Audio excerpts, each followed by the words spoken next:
Tonight, more addiction spaces open in Regina as the city deals with a drug alert, a need for quicker funding from the feds to address infrastructure concerns, and how to keep the next generation interested in farming. Live from our studios in Regina, this is CTV News. Good evening. As the province opens 16 new addiction treatment spaces in Regina, the city is dealing with an overdose outbreak. 4 people have died. More than 40 overdoses have been reported over the past week. Wayne Mantica has more. This van with medical professionals is traveling Regina streets, warning users that bad drugs are circulating in the community. Emergency crews have responded to 46 overdoses over the past week, with 4 deaths. Sunday was the worst, when 3 people died. Well, that's why we have our mobile outreach teams out there to help these individuals that may overdose. But it is an enforcement piece as well, and you've seen investments within the provincial government that we're making on that enforcement side to get those drugs off the street. The Ministry of Health doesn't know which specific drugs are involved. It says these fatalities indicate a higher risk of overdose and death from drugs in the Regina area, which may contain opioids or other unknown substances. Just a few days ago, the provincial government gave Regina Police $1.7 million to hire more officers to tackle such problems. That is exactly why we are putting all of these programs in place, because there truly is no safe use of illicit drugs. The government is also adding 16 second-stage sober living treatment spaces at this Regina Treatment Center.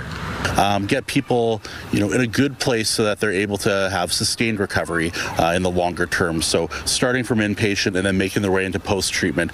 The government suggests that the drugs are particularly toxic, requiring multiple doses of naloxone to counter the effects, although unfortunately, some people have died. Wayne Mantica, CTV News, Regina. RCMP have released video of a side-by-side that they believe is connected to a homicide in northern Saskatchewan. They've released this surveillance footage of the vehicle captured the morning of December 30th on the Big Island Lake Cree Nation.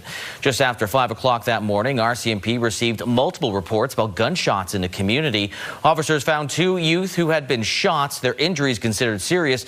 2 men were also found suffering from gunshot wounds. One of them, a 31-year-old man, died of his injuries. The investigation has determined the youth were shot by suspects on this side-by-side, and they believe the shootings were connected, but haven't determined if they were targeted or random. Anyone who recognizes the side-by-side or knows who was on it should contact RCMP. A woman accused of abusing residents of a group home took the stand in her own defense today. Stacey Hine has more on what she said about the allegations and what's next in the case. And a warning, details in this story may be disturbing to some viewers. Jacqueline Elias walks into North Battleford Provincial Court on the first day of her trial.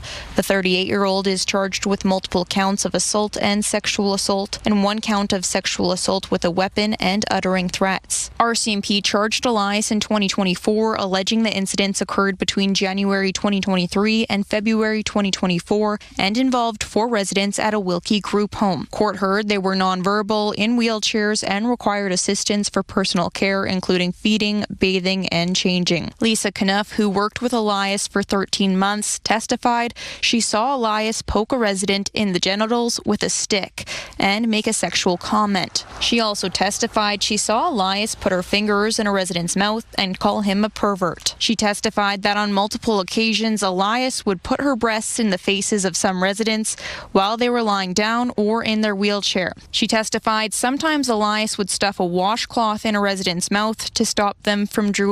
During cross-examination, defense asked why Knuff hadn't reported the alleged abuse sooner. Knuff told court she was afraid to speak to anyone and at the time believed she might be overreacting. She said she later decided to come forward after someone else mentioned similar incidents. Holly Ennis, another former co-worker, also testified today, telling court she witnessed Elias, quote, dry hump residents. 3 days have been scheduled for this trial, which is set to resume Tuesday morning. Stacey Hine, CTV News, North Battleford. A Saskatchewan mother is making a public plea, urging anyone with information about her daughter's death to come forward. Today marks 2 years since Candy Pritchard's body was found on the Red Pheasant Cree Nation. Laura Woodward has more, and again, a warning: this story does contain some information that could be disturbing to some people.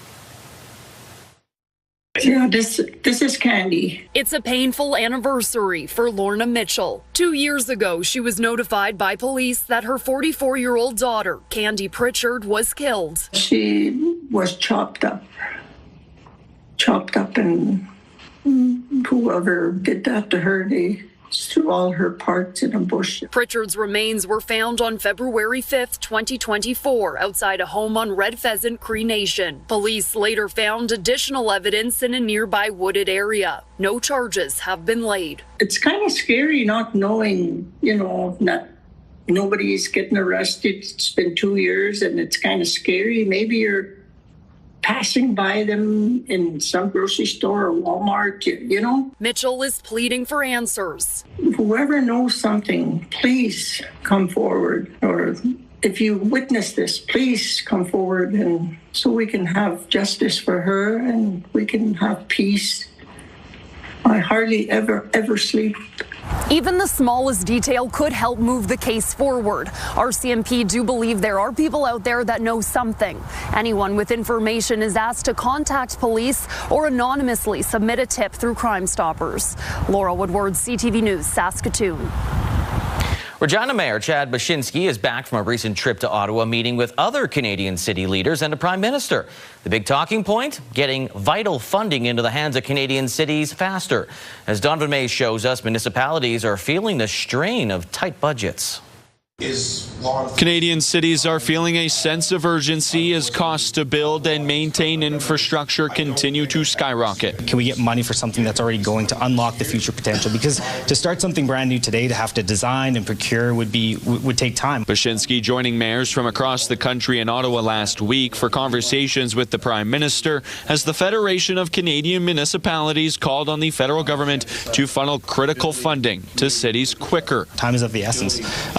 And so there may be projects that are already planned to go this year that are technically funded through our budget process, but we might be able to get funding, and that unlocks our capacity. Now, as part of the 2025 federal budget announced in November, Ottawa is allocating $51 billion over the next 10 years to revitalize local infrastructure. There's different complexities in different provinces, different experiences, but we're just here to emphasize the programs we're putting in place, Canada's new government's putting in place, and how we can work together. Mayors across this country share your sense of urgency, and we know that economic growth, housing affordability, and public safety all runs directly through Canada's cities. Mayor Baczynski says the city is hoping to apply for its portion of funding soon, but eligibility requirements are still being assessed. How we can get that funding that was announced from the federal government out to municipalities quickly, and he literally used a timeline of the next 8 weeks. Now, with projects like the 11th Avenue revitalization, indoor aquatics facility, and Eastern Water Network expansion already in the works, the city has more than $223 million of capital spending earmarked for 2026, and it hopes to catch up to its $1 billion infrastructure deficit in 5 years. Donovan May, CTV News, Regina.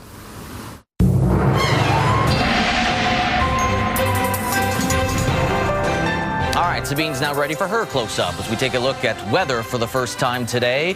What much can you say? I mean, there's nothing really major going on right now. No, that's it, Lee. Yeah. Okay, thanks, Sabine. We're going to continue to see the melt. We're seeing a lot of melting happening in southern Saskatchewan, Lee. So those temperatures continuing to be above seasonal, especially above zero for many parts of southern Saskatchewan, including Regina. Now, if we take a look at the almanac, we didn't get as warm as perhaps the record-setting 7 degrees back in 1926, but we did get above zero at 2 degrees as our warmest late this afternoon. Now, we will see some warmer temperatures continuing as we head into the rest of this week, and eventually we will start to see those temperatures come back down and even dip below zero. But that's not for a while, and I'll have all the details coming up for you in your full forecast. Lee? All right, thanks, Sabine. Seating Hey, just a few months away for farmers, and while many producers are focusing on that next crop, the industry looking at ways to retain and recruit young people. Today, the Farm Credit Canada Young Farmer Summit took place at the Queensbury Convention Centre in Regina, introducing the ins and outs to the next generation. Damian Smith has more.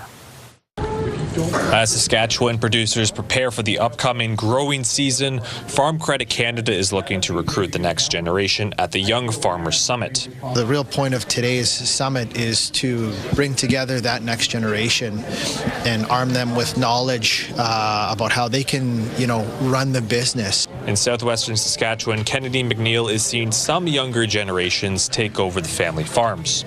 You're always hearing we need more agriculture people, we need competent, we need them to understand what's going on, and that it's a financial risk for someone to be in $1 million combine when they don't know what they're doing or if they're not competent enough. In the 2021 Census of Agriculture, 3 in 5 farmers are noted to be over the age of 55. Meanwhile, 1 in 10 farmers are under the age of 35.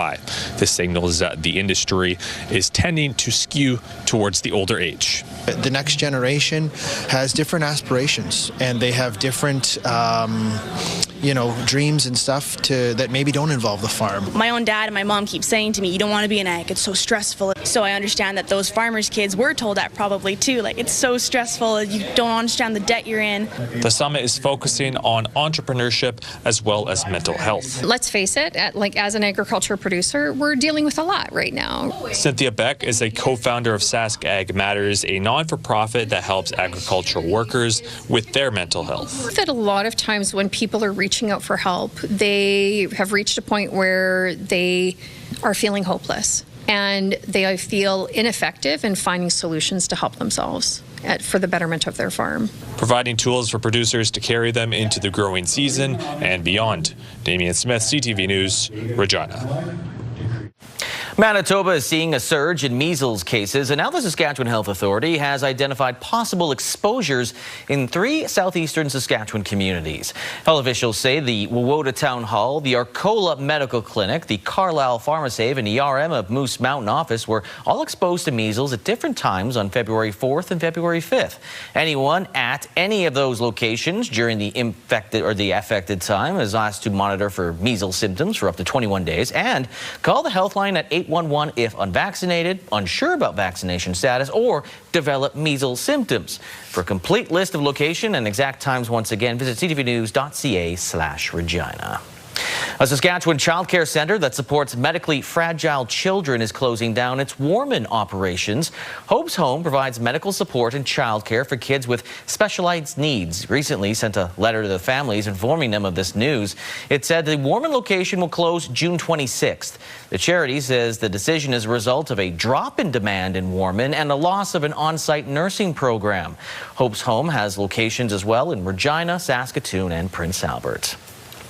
If you still get cell service over 3G through SaskTel, you'll need to look at some other options. The Crown Corporation has announced it's planning to shut down its 3G network next year.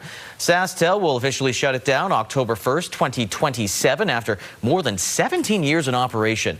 After the shutdown, 3G wireless devices will no longer work on the SaskTel network. SaskTel and its discount affiliate Loom Mobile will be transitioning anyone still using 3G and other impacted systems for voice calling on certain devices. 4G, which is also known as LTE, and 5G devices are not impacted.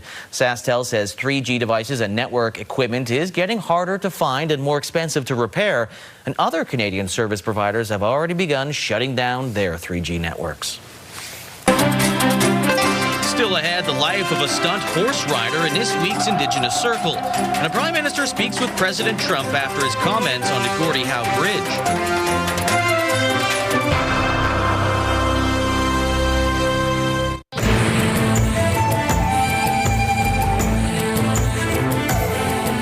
Greetings, everyone. Computer programs and special screens have made movie stunts safer by removing real-life dangers and creating a controlled environment, but stuntmen are still needed. We spoke with a First Nations stuntman who specializes in horses and is looking to continue making a name for himself in movies and TV.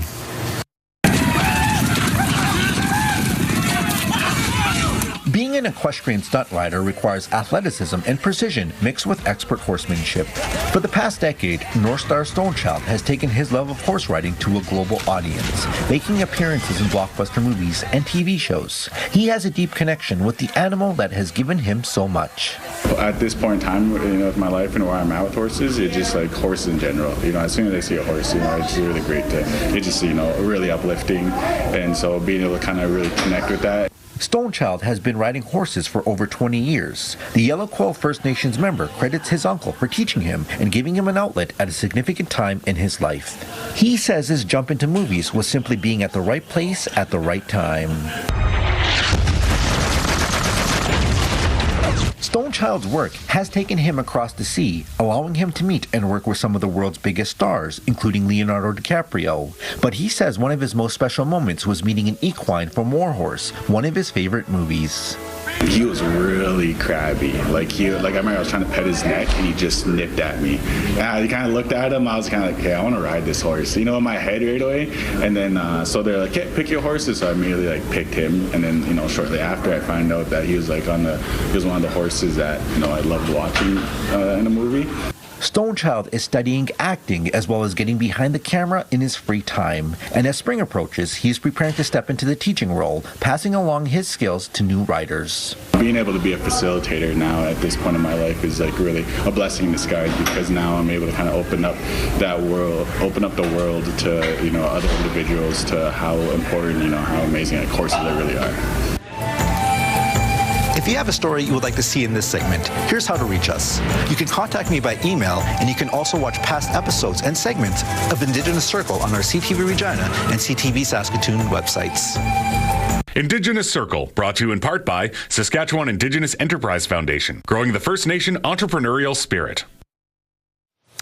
It will be sorted out. That was what the Prime Minister said today after an early morning phone call with the U.S. President.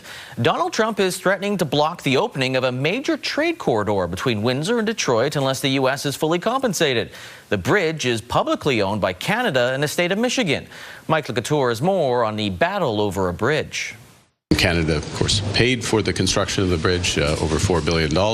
Prime Minister Carney said he laid out that fact to President Trump in an early morning call that he described as positive. He also cleared up Trump's misconception about the construction of the span. Obviously, there's Canadian steel, Canadian workers, but also U.S. steel, U.S. workers that are involved. This is a great example of cooperation between our countries. Ownership of the bridge is clearly spelled out according to the 2017 agreement. The crossing will be publicly owned jointly by Canada and Michigan.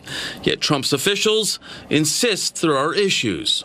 There's a question as to the proceeds of tolls, etc., and so there's going to be a negotiation on that front into how that bridge should be treated if it's going to be going into the U.S. According to the agreement, Canada will collect tolls until it recoups the costs related to construction. After that, they're split between Canada and Michigan. One former ambassador says there's a reason the president gets things so wrong. You've got a bunch of crackpot advisors in the White House who misinform the president, who already likes to have tantrums and lash out and try to get leverage or extort things. In Trump's online tirade, he also took aim at the Ontario ban on American alcohol, which the premier says won't change. It's obviously working. It's an irritant. But there's one thing President Trump can do: get rid of Canadian tariffs. Now, it's unclear if tariffs were discussed on the call, but Prime Minister Carney did say the president asked his ambassador to Canada and Michigan native Pete Hoekstra to continue the conversation and bridge the apparent gap. Mike LeCouture, CTV News, Ottawa. Doctors are once again warning about the dangers of AI and misinformation when it comes to health advice. Some patients are turning to services like ChatGPT before consulting a doctor to try and self-diagnose. As Jonathan Valley-Rao tells us, a new survey finds that could be harmful to their health. Here's what you can do using ChatGPT. Online, there's long been plenty of hype. ChatGPT is now better than your doctor. About how AI chatbots can diagnose medical problems. A quick consult that's free and easy. Honestly, I think it's really good. I would place a lot of trust in the answers it gives me. But the Canadian Medical Association sounding the alarm, warning consulting an AI for medical advice can be dangerous, especially if a patient delays or skips seeing a human doctor. I would suggest that they need to be extremely curious and cautious, and that the best is still to see their family physician or primary care provider or specialist. In a new survey of 5,000 Canadians, around half said they'd consulted with either Google AI or ChatGPT for health information. But the survey also found those following AI health advice were 5 times more likely to report health-related harms compared to those who didn't. The harms tend to be delay in diagnosis or side effects from the treatment. I think it's pretty good at some things, but there are some inaccuracies. Some are concerned patients are turning to AI chatbots because of the shortage of family doctors. In fact, more than half who got information online said they had to because a walk-in clinic or doctor weren't available. But experts say an AI can confidently state something untrue and lacks a full patient history. AI doesn't know them as a full person in their context, whereas I do as a family doctor. I know that they actually had this other symptom last year that they forgot to mention to AI. And it turns out many are skeptical of AI responses. Only 1 in 4 in the survey say they trust it to provide accurate health information. John Valley-Rao, CTV News, Toronto. UK Prime Minister Keir Starmer has avoided a leadership challenge related to a fallout from the Epstein files. Starmer had been under fire for his decision to appoint Labour politician Peter Mandelson, a friend of Jeffrey Epstein, as the UK's ambassador to the US. Some members of his Labour Party had questioned Starmer's judgment and called for his resignation. He has apologized, saying that Mandelson lied about the extent of his ties to the convicted sex offender. The FBI has released surveillance video and images of an armed person at Nancy Guthrie's home the night she disappeared. The previously inaccessible images show a person in the porch of the Tucson area house on the morning the mother of the NBC Today show host Savannah Guthrie was kidnapped about 10 days ago. The person was wearing a face mask, gloves, backpack, and what is thought to be a gun holster. It looks like the individual tried to block the front doorbell camera with foliage gathered nearby, then appeared to damage it. At least 2 ransom notes were delivered initially to news media. The family has said it will pay and believes Nancy Guthrie is still alive. Scientists have recreated the face of a man who was decapitated 400 years ago, apparently, to stop him from becoming a vampire. This individual was disfigured and also probably very scary in this appearance. So our assumption was that after the death, people didn't want to risk and they decided to stop the vampire. This is the face of the so-called vampire. Experts believe his body was exhumed and beheaded by people who believed he may rise from the dead. His body was discovered in a church graveyard at a former fortress in Croatia. In traditions of that time, it was believed the person's soul remained attached to the body for 40 days after death. 41 days, you're good. Coming up, the community of Lanigan celebrates a major milestone for one of the town's pillars.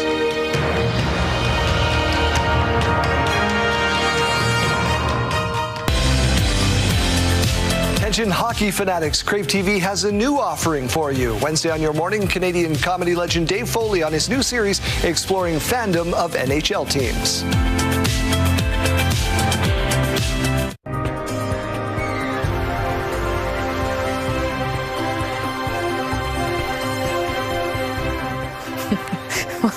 Welcome back. Beautiful shot taking a look outside through a sky cam overlooking Regina, and the temperatures have also been quite beautiful today. Warmed up to 2 degrees today, currently sitting at 1, no wind chill, and the winds have been pretty calm today as well, currently sitting at just under 15 kilometers an hour. We did see or feel stronger wind gusts yesterday, but as we head into the next few days at least, we should see some calmer winds throughout the next few days. So basically the only thing we really dealt with today was cloud cover, but for most of southern Saskatchewan, we did see mostly clear conditions, mostly sunny conditions, a little bit of cloud cover rolling in throughout. But as we head into the evening, yeah, we can see some cloud cover sticking around the Regina area, but most of it has been sticking around in eastern Saskatchewan, affecting the parkland. Now, as the system that's carrying all this cloud cover continues to move into the east, into Manitoba, we're still going to see cloudier conditions in the east, and you can see it there as we see moving closer into tomorrow. tomorrow. For the morning time, we'll see heavier cloud cover eastern Saskatchewan, clear conditions in the southwest. Swift Current, Maple Creek seeing nothing but sunshine. And even in the Regina area, starting the day with some cloud cover, but still expecting to see a mix of sun and cloud as we head into the rest of your day and into Thursday. That's where we'll start to see the clouds lift and see clearer conditions for more of the province. By the time we get into Friday, the east is looking like we're still seeing mostly cloudy conditions, but we'll see little peaks of sunshine throughout the week. For the east, Regina, a different story. We'll see more sunshine, but temperatures still looking well above the average. For northern Saskatchewan, daytime highs are usually hovering in the low minus teens. -8 tonight for La Loche, but warming up above 0 for La Loche tomorrow. +1 is the expected daytime high. Clouds continuing. A mix of sun and cloud for La Ronge tomorrow, -1, but both La Loche and La Ronge could see some snow tonight. Lloydminster cloudy tonight, -8, warming to +2 with mix of sun and cloud conditions. -4 for Prince Albert with a mix of sun and cloud. Fog is expected in the Prince Albert area tonight with a low of -10. But into central Saskatchewan, North Battleford, -1 with a mix of sun and cloud. And Saskatoon could experience some fog tonight too. There's actually a lot of fog expected in the Parkland as well for Yorkton. Tonight cloud cover, but tomorrow fog and -2 for the Yorkton area, -2 and mainly sunny for Saskatoon. And there is where we start to see those above seasonal and well above 0 temperatures. Maple Creek not quite in the double digits. 7 degrees is the expected daytime high with nothing but sunshine and clear tonight. Even the overnight low very warm, -4. Swift Current -3 tonight, clear conditions and clear continuing heading into tomorrow, nothing but sunshine. +6 is the expected high. Moose Jaw -5 tonight, but warming to +5 tomorrow with a mix of sun and cloud in the southeast. Similar conditions, 6 degrees for Assiniboia and for Estevan. Assiniboia seeing a little bit more sunshine. 4 degrees for Weyburn tomorrow with a mix of sun and cloud. And if we take a closer look at Regina tonight, a low of -8, clear skies, winds up to 20 kilometers an hour tomorrow, warming to 3 degrees, mainly sunny, and the wind staying up to 20 kilometers an hour. And here's a quick look at your next 7 days. So not too bad. I think it's better than not too bad. 3 degrees is the expected daytime high. Like I said, tomorrow mainly sunny, warming to 6. On Thursday, mainly sunny. Friday, 5 degrees, mainly sunny. And then we start to see some cloud cover rolling in Saturday. Slight chance we could see some scattered flurries in the mix there on Saturday with an expected high of +1. And then Sunday, the sun returns, mainly sunny, 1 degree on Sunday. By Monday, we'll see a mix of sun and cloud drop into 0. And then Tuesday, we know systems change, but as of right now, it's saying that by Tuesday we could see some snowfall. -2 is the expected daytime high. But again, for the next 7 days, Lee, we're still above 0. And then it's not till we get to Tuesday where we see those temperatures drop just below 0, but we're still above the seasonal daytime high. Snow? How dare we get snow in okay. I missed the camera. To all those who I may have offended, like Lee Jones, I am so sorry to report snow in February. I just offended baseball players. Terrible. Thanks you to can me. work on it outside now because it's warm heading into the next couple days. Tennis elbow. Oh, okay. Bye. We're done. Yeah. Celebrating a century of memories and a lifetime of service. Family and friends gathered in Lanigan last weekend to honor a beloved community builder as she marked a milestone very few reach. Carla Shinkaruk has her story. Family, friends, and neighbors filled a hall in the small town of Lanigan for a big celebration, marking longtime resident Blondie Seagull's 100th birthday. You know, I think it's wonderful that they appreciate all I've done and awarded me with this tea party. Born Mildred Seagull, she was known as Blondie since she was 17, working at the airport canteen in Prince Albert during the war. She married Herb Seagull at 19, saying he was the best dancer in town. The couple shared their love of dancing, teaching local students how to dance. Herb passed away in 2000, but Blondie still lives independently in their Lanigan home. She's done so much with her life, and she's always put others first. She's an inspiration. Giving back has always defined Seagull. She helped establish the town's hospital, a Lutheran church, and the town's kindergarten, all while raising 5 girls. So what's her secret? always been busy. Was always such a busy volunteer. Her dedication earned her the Lieutenant Governor's Volunteer Medal in 2002, recognizing her decades of trailblazing. She doesn't do it because she's told to do it. She's doing it because she really genuinely cares about other people. And she genuinely cares about, what goes on in her community. Now surrounded by children, grandchildren, great-grandchildren, and even great-great-grandchildren, she continues to inspire, still crocheting, gardening, baking, and even keeping up with technology using a computer and cell phone. Always being able to see how strong and amazing she is has inspired me to continue to be that strong person. Blondie Seagull's celebration was more than a birthday. It was a tribute to a century of service, purpose, and community spirit. Carla Shinkaruk, CTV News, Lanigan. Still ahead, the Riders are hoping they found their next Keyshawn Johnson with their latest signings of former NFL receivers.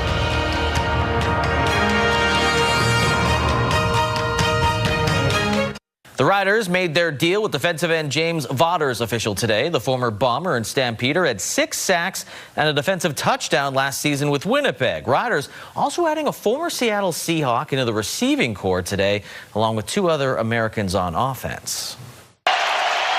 Double stacks for receivers on both sides for Wilson. And a breakout wide open. Freddie Swain is in for the touchdown.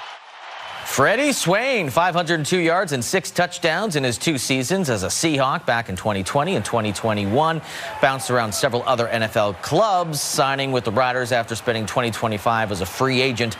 Cole Davenport calls him legit. Take that as you will. Other additions, receiver Juwan Winfrey, a former Denver Broncos draft pick in 2019, and running back Penny Boone, who spent last season on the Toronto Argos practice squad. So a look at who the Riders have added who have had CFL experience. Vaughters, along with linebacker Josh Wood, former Lion, and returner James Letcher Jr. By the way, he is the returner replacing Mario Alford, who signed with Hamilton today. As for the players that have departed, yeah, there's a lot. That's just a bit of them. But the 6 that I kind of feel are important include A.J. Allen, C.J. Rivas, Rushen Malik Carney, and receiver Tommy Neild. WHL tonight, the Regina Pats traveled to Prince Albert to take on the conference-leading Raiders, who have already clinched a playoff spot. Reverses the other way, out the right side for Boychuk. Boychuk, left side, Doobie, scores! Raiders have won 4-5 against the Pats this season, including a 9-2 thrashing the last time these 2 teams played in Prince Albert. Pats are 3 points out of a playoff spot behind Red Deer with 20 games to go. Puck drop is 7 o'clock. Also tonight, Moose Jaw will host Brandon. It was day 4 at the Olympic Winter Games in Italy. Canada adding to their medal count with a silver, but did suffer a tough loss on the ice to the U.S. Scott Hurst has the details. Down and out. Captain of the Canadian women's hockey team, Marie-Philippe Poulin, did not play against the Americans on Tuesday. She's listed as day-to-day with a lower body injury after taking a hit into the boards during Canada's win over Czechia Monday night. Losing her is obviously a big one because the United States have been the better team internationally over the last couple of years. And the United States proved to be too strong on this day, beating Canada to remain undefeated in the preliminary round of the women's hockey tournament. Staying on the ice, Canada is back on the podium, this time in short track speed skating, a silver medal in the mixed relay event. So close to the podium in Beijing, so it kind of feels special just coming back here and just getting ourselves on the podium. A shared moment of joy for Kim Boutin, Courtney Sarreau, William Dangenou, and Felix Roussel. Florence Brunel and Stephen Dubois also getting medals for skating in the earlier rounds. Figure skater Stephen Gogolev with a strong performance in the men's singles short program with a score of 87.41, setting himself up for the free skate on Friday. So far, so good for opening ceremony flag bearer Mikhail Kingsbury, 3rd in moguls qualification, just behind his teammate, Quebec City's Julien Viel. Both are moving on to the finals. And making its Olympic debut, women's alpine team combined. One skier tackling the downhill speed event, the other racing the more technical slalom course. Canadians Valérie Grenier and Laurence Saint-Germain finishing 13th.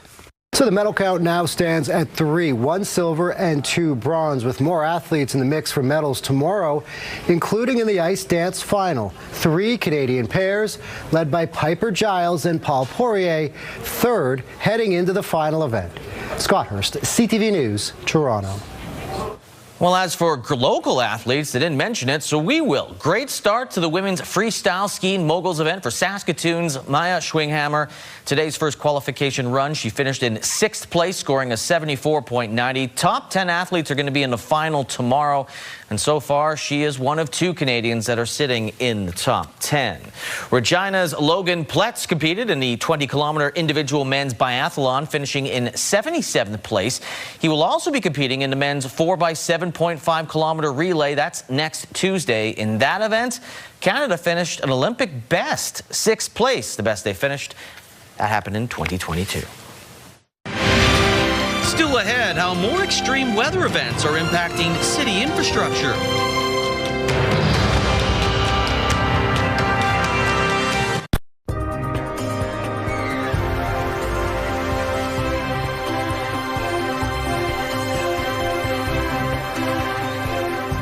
Hello. Let's take a look at your rural forecast for tomorrow. We're going to continue to see those above seasonal temperatures.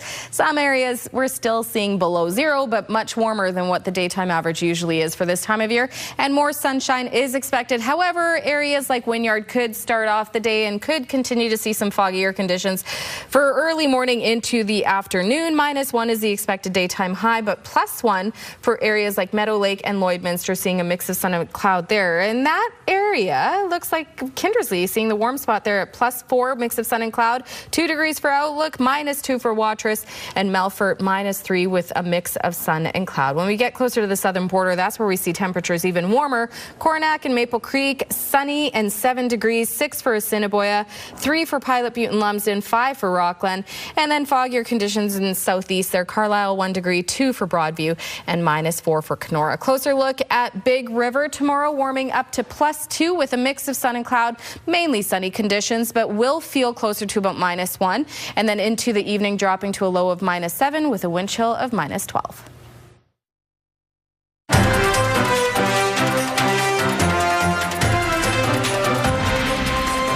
A new report by the Canadian Climate Institute is calling for better climate proofing for infrastructure. The report sheds light on the impact warmer weather and heavy rainfall is having on everything from roads to storm pipes, and why government should be proactive. Tyler Barrow has more. The heat can have more severe impacts than a sunburn, and a torrential downpour can lead to more trouble than backed up traffic. A new report by the Canadian Climate Institute is calling for proactive measures to climate-proof infrastructure. It's these chronic stresses from heat and heavy rainfall that are deteriorating infrastructure everywhere across the country. NAS points to intense rainfall leading to stormwater pipes exceeding capacity. Dramatic fluctuations in temperatures affect roads, impacting cities across the country. Might be using more heat-resistant pavements or materials for road beds that better tolerate being saturated more often by intense rainfall. The report's analysis showed these and other climate proofing represent a 2.5% increase to what governments are currently spending on infrastructure. But spending more now could result in $10 billion in savings in infrastructure maintenance and replacements down the road. The head of the City of Calgary's climate adaptation points to the impacts the 2013 floods and 2024 hailstorm had on the city's infrastructure, adding, extreme weather also increases the city's operating costs and maintenance expenses while disrupting services for Calgarians. With the frequency and severity of these events increasing in the future, we anticipate that our changing climate will increase future capital and operating costs for city-owned public infrastructure. One expert we spoke with says the city is conscious of the issue. We have to change the way we build. We have to change the codes to which we build.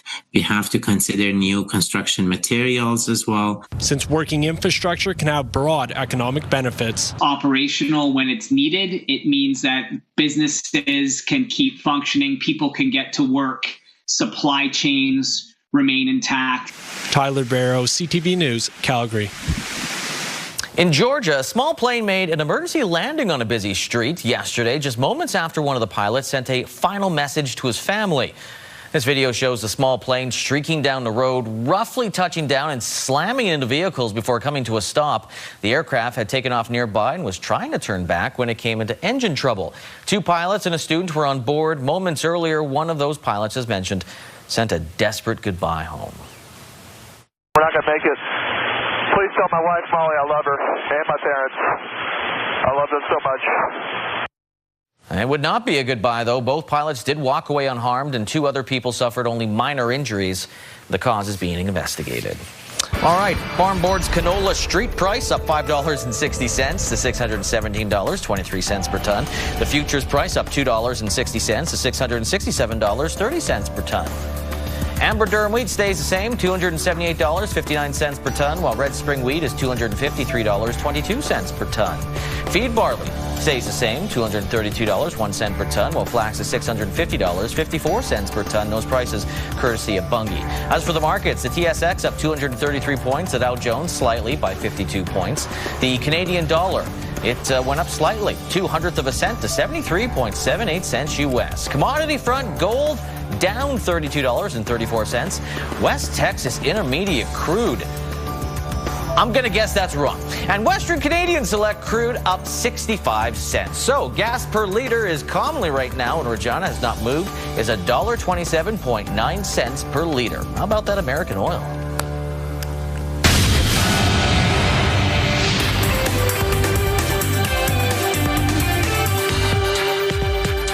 WestJet and Air Transat have joined Air Canada in suspending service to Cuba. The airlines are making arrangements to get travelers now on the island back home. Flights are suspended because Cuba has cut off the supply of jet fuel to its airports. The island relies on Venezuelan oil, but that tap was turned off when the U.S. took over Caracas. The shortage has also hit resorts, leading to blackouts and closures. Ford got hit with an unexpected $900 million tariff bill at the end of last year. It brought the automaker's total tariff cost to $2 billion U.S. for 2025. As a result, when the automaker reported earnings today, they were weaker than expected. More electric vehicle charging stations will be built across Canada. Ottawa will spend $84 million to add 8,000 ports. It follows the recent announcement by the Prime Minister to spend a total of $1.5 billion to build out EV infrastructure. Those are your business headlines. I'm Marilla Fernandez.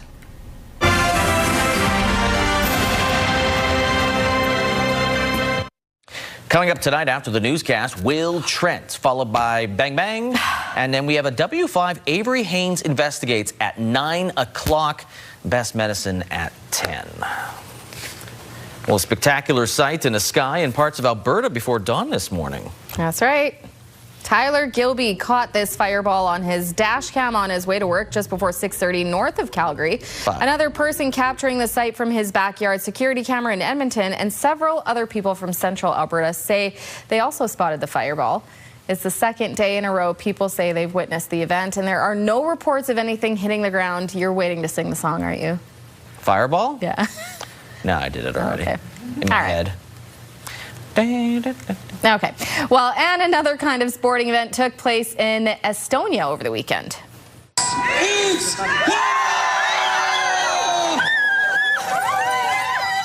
Hundreds of people came out for the annual European Sauna Marathon. Absolutely. It turns the tradition Nordic pastime into a competition with a carnival-like atmosphere. The goal, teams of 4 race to as many local saunas in the fastest time.